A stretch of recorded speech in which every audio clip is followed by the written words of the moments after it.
Okay, so today we're going to talk about the Thrunite Archer 2A version 3. So full disclosure, this was sent to me by Thrunite for review, and I'm going to try to be as honest as I can about that. There are some things I really like, and there are some things I don't like quite as much. So let's start with the things that are really, really good about this flashlight. Well, number one, the output and run times. So this will run at 500 lumens, which let me get it into that mode. 500 lumens for over 3 minutes or 200 seconds before stepping down to 280 lumens for an additional 2 hours. So actually very, very, very good run times, like especially compared to other flashlights that use the same fuel sources. Really, really efficient. It has a great spread in its 4 outputs. High being 500 lumens. You have low, which is a 0.2, something that many of these other flashlights don't have, and I really, really like. And it has a low of 17 and a medium of 70. Perfect spread on output settings. Really, really well done. The way this works is once it's on, which is actuated by the tail switch, you can then rotate through the outputs. And if you use the tail switch, it will only give you the output that you had selected based on the side switch. Now, I thought about this a little bit more because initially this was actually something I disliked. But I think there is a group of people who would really appreciate this style of user interface. So for that, it gets a pass from me. It's not my favorite, but I can definitely see where that would be great. So in other words, you could make, say, the 15 lumen output or 17 lumen output, and it always comes in under that mode set, and that runs for 51 hours. That's phenomenal. You're getting almost, well, a little over 2 days worth of runtime at that 15 lumen output. That's really good with a common fuel source like AA's. So that's the good. I definitely like that. I like that you can't accidentally turn on the flashlight with a side switch, meaning you're not going to need any kind of lockout. And the fit and finish is great. It's IPX8 waterproof. It has great grippy knurling. And yeah, there you go.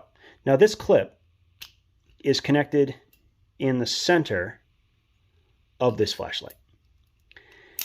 And this is where I'm going to find my biggest beef with this design. Now, I know this has been around for a while. This is now the 3rd iteration. But it begs the question why there has not been an additional place located for this clip. This is a very, very long flashlight. And how long? Where's my ruler? There we go. So this is exactly 6 inches. Okay, that is a very long flashlight. And 2.5 inches is sticking out of your pocket when you're carrying this. Now, I guess if you wanted to get it really quick, that's great. It's going to basically put the whole thing in your hand. And maybe that's, what people are into, but it makes me wonder if you're into that, why you wouldn't just end up with a much larger, more powerful flashlight with 2,500 lumens of output, like I reviewed in the BSS V4. This doesn't make all that much sense to me, the location of this clip. If you look at how much is sticking out relative to this other model. And the difference in dimension isn't as big as you would expect, especially when you're actually carrying it. I am not a fan of how much of this flashlight is sticking out. That is my biggest gripe with this particular model. And I have something to compare it to. The new Olight i5T Plus, this sits a lot nicer in the pocket. Not only is it about a 1/2 inch shorter, and I'm not really picking too much on the Thrunite for that, but if you look at the location of the clip here, if they had simply just put a clip spot right here, this much sticking out does not bother me. I think that would be perfectly fine and actually makes a lot of sense because there's all the knurling and all that. There's no reason I can see here for them not to have included another additional spot for the clip. You can see one right here, and that spot makes no sense because it's way too much to fit on a hat. Like, this is going to bump your forehead, right? Whereas this spot works decently for clipping on a hat, and this one is better when you're actually putting it in a pocket. So that's really my annoyance with it. And it's kind of the reason I'm harping on it, mostly because that's the only thing on this flashlight that I dislike, really. I mean, I prefer a slightly different user interface. I actually really like the one on the V4 BSS, but that's just my preference. This pocket clip, location is just very annoying in a flashlight this long. And the longer the flashlight becomes, the fewer places you can put it, and that kind of annoys the heck out of me as well.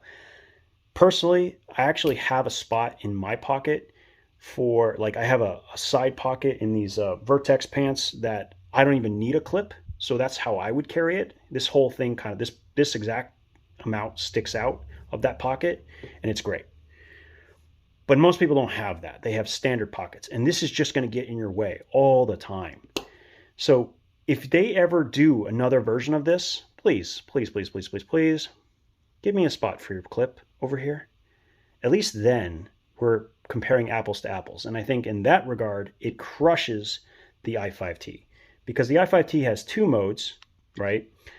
And isn't nearly as versatile. It doesn't have that Firefly, which is phenomenal. The Firefly runs for a ridiculous, 15 days. Oh my God, 15 days? I mean, that's amazing. So there's a lot to going for this flashlight, but it doesn't matter if you can't carry it comfortably. Now, a lot of people are going, well, I can throw that in this pouch or that pouch, and maybe that's perfect for you. Great. All awesome. But for me, if I'm actually carrying in my pocket, I want more of this flashlight in it, not outside of it. That's pretty much all I have to say about it, because there's really not much to nitpick with how much I've used it so far. It has done exactly what I've expected. In fact, I have really enjoyed the output. Is phenomenal. The button, the actuated button, is just the right amount of pressure. And the user interface is growing on me. It definitely is. Like, I can set it up with one output. I never have to worry about accidentally switching it. It's great. All that's great. Just not for me. And that might change if they ever switch this pocket clip. So thank you for your time. I appreciate it. This is just my take on this particular flashlight, the Archer 2A version 3. If you're seeing something I'm not, and I would very much like to know, so please, down in the comments, if you have a preference that makes this flashlight ideal for you or the opposite, please let me know, because you're only expanding my understanding of flashlights by giving me that input. So thanks for your time again, and we will talk again soon.